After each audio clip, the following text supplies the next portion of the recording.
അസ്സലാമു അലൈക്കും വറഹ്മത്തുള്ളാഹി തആല വബറകാതുഹു. ബിസ്മില്ലാഹി വൽഹംദുലില്ലാഹ് അസ്സലാത്തു വസ്സലാമു അലാ അശ്റഫി റസൂലില്ലാഹ് വഅലാ ആലിഹി വസഹ്ബിഹി അജ്മഈൻ ബിരിദല്ലാഹി അമ്മാ ബഅദ്. സർവാദരണീയരായ ഉസ്താദുമാർ, മറ്റു പ്രിയപ്പെട്ട കൂട്ടുകാർ, ഡോപ്പമൈൻ ഫാസ്റ്റിംഗ് ഇന്ദ്രിയങ്ങൾക്കൽപ്പം വിശ്രമമാകാമെന്ന സമകാലിക ലോകത്ത് ഏറ്റവും കൂടുതൽ ചർച്ച ചെയ്യപ്പെടേണ്ട ഒരു വിഷയമാണ് നാം ഇന്ന് സംസാരിക്കാൻ ഉദ്ദേശിക്കുന്നത്. ലോകം വർത്തമാനകാലത്ത് വിവരങ്ങളുടെയും അറിവുകളും നേടാൻ നിരവധി മേഖലകളും നിരവധി വഴികളും തേടിക്കൊണ്ടിരിക്കുമ്പോൾ അതിലേക്ക് ഒരുപാട് ചിന്താമണ്ഡലങ്ങൾ വികസിപ്പിച്ചെടുക്കുമ്പോൾ നാം പലപ്പോഴും സോഷ്യൽ മീഡിയകൾക്കും അതുപോലെ തന്നെ ഇഷ്ടമുള്ള ആഹാരങ്ങൾക്കുമെല്ലാം അടിമപ്പെട്ടു പോകുന്നു എന്നത് വളരെ പ്രധാനപ്പെട്ട ഒന്നാണ്. സോഷ്യൽ മീഡിയയുടെ ഉപയോഗവും അതുപോലെയുള്ള സന്തോഷകരമായ മുഹൂർത്തങ്ങൾ കടന്നുവരുന്നത് ഡോപ്പമൈൻ്റെ ഒരു ഉൽപാദനത്തിലൂടെയാണ്. എന്താണ് ഡോപ്പമൈൻ എന്ന് പറഞ്ഞാൽ? നമ്മുടെ തലച്ചോറിലുള്ള ഒരു രാസവാഹിനിയാണ്. ഹാപ്പി ഹോർമോൺ എന്ന ഓമന പേരിൽ വിളിക്കുന്ന ഡോപ്പമൈൻ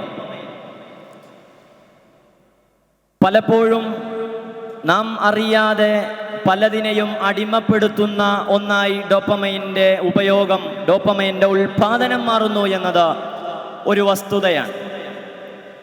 അവിടെയാണ് നാം ചർച്ച ചെയ്യുന്ന ഡോപ്പമൈൻ ഫാസ്റ്റിംഗ് എന്ന് പറയുന്ന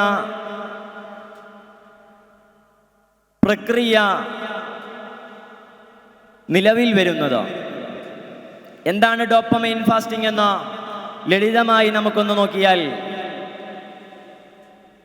പലപ്പോഴും പൊതുസമൂഹം ഡോപ്പമൈന് അടിമപ്പെട്ടു പോകുമ്പോൾ ആഹാരങ്ങൾക്കും ഇഷ്ട അനിഷ്ട സാധനങ്ങൾക്കും തൻ്റെ മനസ്സുകൾ അടിമപ്പെട്ടു പോകുമ്പോൾ ഡോപ്പമൈൻ അതിനൊരു കാരണക്കാരനാകുമ്പോഴാണ് ഡോപ്പമൈനിൽ നിന്ന് തലച്ചോറിന് ഒരൽപ്പം വിശ്രമം നൽകുന്ന പ്രക്രിയയാണ് സത്യത്തിൽ ഡോപ്പമൈൻ ഫാസ്റ്റിംഗ് എന്ന് പറയുന്നത്. അല്ലാതെ തലച്ചോറിൽ നിന്ന് മുഴുവനായി ഡോപ്പമൈനെ ഒഴിവാക്കുക എന്നതിനപ്പുറം ഒരൽപ്പനേരം, ഒരു നിശ്ചിത സമയത്തേക്ക് തലച്ചോറിൽ നിന്ന് ഡോപ്പമൈനെ ഒഴിവാക്കുക, അല്ലെങ്കിൽ നമ്മുടെ സോഷ്യൽ മീഡിയ ഉപയോഗം, അല്ലെങ്കിൽ നമ്മുടെ ഭക്ഷണ ഉപയോഗം കുറയ്ക്കുക എന്നതാണ് ഡോപ്പമൈൻ ഫാസ്റ്റിംഗ് കൊണ്ട് ഉദ്ദേശിക്കുന്നത്. ഈ ഡോപ്പമൈൻ ഫാസ്റ്റിങ്ങിലൂടെ എന്താണ് നമുക്ക് നേടിയെടുക്കാൻ കഴിയുന്നത് എന്ന് നാം ആലോചിക്കേണ്ടത് പരമപ്രധാനമാണ്. സോഷ്യൽ മീഡിയകളുടെയും വ്യായാമങ്ങളുടെയും എല്ലാം അടിമപ്പെട്ടു പോകുന്ന വർത്തമാനകാലത്ത് ആ സോഷ്യൽ മീഡിയ ഉപയോഗങ്ങളുടെ കുറവ് വരുത്താൻ ഡോപ്പമൈൻ ഫാസ്റ്റിംഗ് ഉപകാരപ്പെടുമെന്ന് ചരിത്രകാരന്മാർ രേഖപ്പെടുത്തുന്നത് കാണാം. ലോകത്ത് ആത്മഹത്യാ നിരക്കുകൾ കൂടാൻ ഒരു കാരണം സോഷ്യൽ മീഡിയയാണെന്ന് രേഖകൾ വർത്തമാനം പറയുമ്പോൾ, ആത്മഹത്യയിൽ നിന്ന് സമൂഹത്തെ രക്ഷിക്കാൻ ഡോപ്പമൈൻ ഫാസ്റ്റിംഗ് ഒരു പ്രക്രിയയാണ്. ഇങ്ങനെ നിരവധി ഉപകാരങ്ങൾ ഒളിഞ്ഞിരിക്കുന്ന ഡോപ്പമൈൻ ഫാസ്റ്റിംഗ് എങ്ങനെയാണ് നമുക്ക് സാധ്യമാക്കാൻ കഴിയുക? നമ്മുടെ ഫോൺ ഉപയോഗം കുറയ്ക്കുക എന്നത് ഏറ്റവും വലിയ ഒരു എളുപ്പ വഴിയാണ്. നാം ദിവസവും ഉപയോഗിക്കുന്ന ഫോണിൻ്റെ സമയക്രമത്തെ ഒന്ന് ക്രമീകരിച്ചാൽ മിക്കവാറും എല്ലാ ആളുകളും ജീവിതത്തിൻ്റെ സകല മേഖലകളിലും, സോഷ്യൽ മീഡിയയിലായാലും മറ്റു മേഖലകളിലേക്ക് കടന്നു കയറാനായാലും അവർ ഉപയോഗിക്കുന്ന ഒരു ഉപാധി മൊബൈൽ ഫോൺ ആണ് എന്ന് നമുക്കെല്ലാം അറിയാവുന്നതാണ്.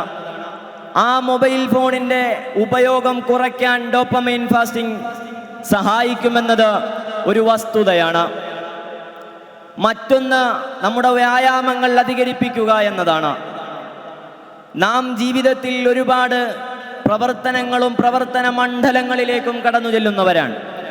അവിടെയെല്ലാം നാം ശ്രദ്ധ കേന്ദ്രീകരിക്കുകയും നമ്മുടെ ഫോക്കസ് അധികരിപ്പിക്കുകയും ചെയ്യുന്നതിലൂടെ നമുക്ക് നമ്മുടെ ഡോപ്പമൈനെ അടിമപ്പെട്ടു പോകുന്നതിൽ നിന്ന് നമ്മുടെ തലച്ചോറിനെ രക്ഷപ്പെടുത്തിയെടുക്കാൻ കഴിയുമെന്ന് ഓർമ്മപ്പെടുത്തിക്കൊണ്ട് നല്ലത് ചിന്തിക്കാനും നല്ലതുപോലെ പ്രവർത്തിക്കാനും വിദ്യാർത്ഥി സമൂഹമാകുന്ന നമുക്ക് കഴിയണമെന്ന് ഓർമ്മപ്പെടുത്തിക്കൊണ്ട് കഴിയട്ടെ എന്ന് പ്രത്യാശിച്ചുകൊണ്ട് നിർത്തുന്നു.